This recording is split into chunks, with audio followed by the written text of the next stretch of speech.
Hi viewers, எல்லாரும் எப்படி இருக்கீங்க? நான் உங்கள் டாக்டர் லட்சுமண். இன்னைக்குள்ள வீடியோ நம்ம இதை பற்றி பார்க்க போகிறோம்னா 2 ப்ரோபயோட்டிக் உணவுகள். அதை பற்றிங்க இன்னைக்குள்ள வீடியோவில் பார்க்க போகிறோம். என்னங்க டாக்டர் ப்ரோபயோட்டிக் உணவுகள் அப்படி நீங்கள் கேட்குறது புரியுதுங்க.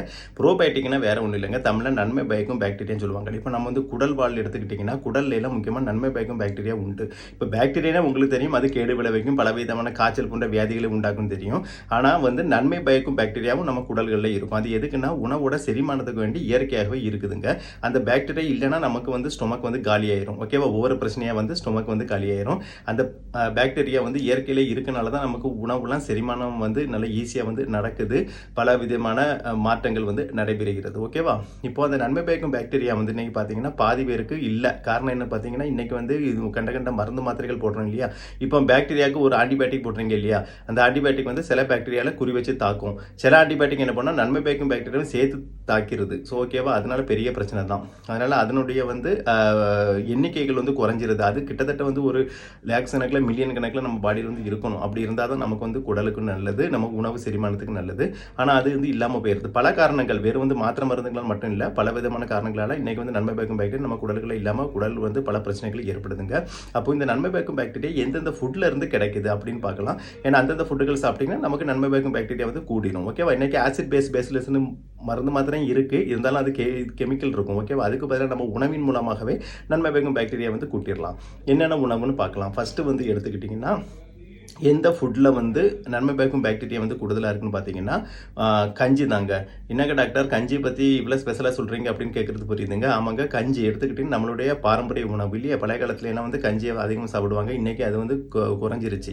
இந்த கஞ்சின்னு எடுத்துக்கிட்டேன்னு எப்படின்னா, முதல் நாள் மிஞ்சிற சாப்பாடு இருக்கு இல்லையா, அதை வந்து மறுநாள் எடுத்து சாப்பிடும்போது இதில் வந்து வெறும் கஞ்சி மட்டும் இல்லைங்க, வெறும் வந்து ரைஸ் மட்டும் கிடையாது. நான் சொல்கிறது நன்மை பயக்கும் பாக்டீரியா அதில் கூடுதலாக இருக்கணும்னா அந்த கஞ்சி கூட சேர்மானங்கள், அதாவது வெங்காயம் அதெல்லாம் சேர்ப்போம் இல்லையா? அந்த கஞ்சி கூட வெங்காயம் சேர்க்குறது, புதினா, அப்புறம் கேர்டு முக்கியமாக அது சேர்க்கணும். எல்லாம் சேர்த்து கலவையான கஞ்சி. ஓகேவா? இது வந்து சாதா வெறும் கஞ்சி கிடையாது, கலவையான கஞ்சி. அதாவது இந்த ரைஸ் கூட வந்து கேர்டு சேர்க்கணும், அப்புறம் வந்து புதினா சேர்க்கணும், அப்புறம் வந்து வெங்காயம் சேர்க்கணும், அப்புறம் உப்பு சேர்க்கணும்.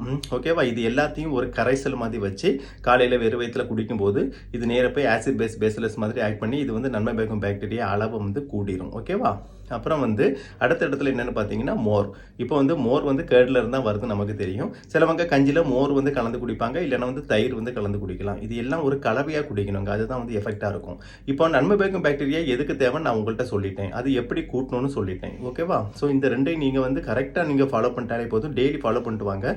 ஃபாலோ பண்ணிட்டு வரும்போது உங்களுக்கு நன்மை பயக்கும் பாக்டீரியா அளவு கூடி ஸ்டொமக் பிரச்சனை வராது. முன்னாடிலாம் நீங்கள் சொல்ல கேள்விப்பட்டிருப்பீங்க, இப்போ வயிறு பிரச்சனை வராமல் கஞ்சி மாதிரியான ஐட்டங்கள் குடிங்க அப்படின்னு வந்து சொல்ல கேள்விப்பட்டிருப்பீங்க.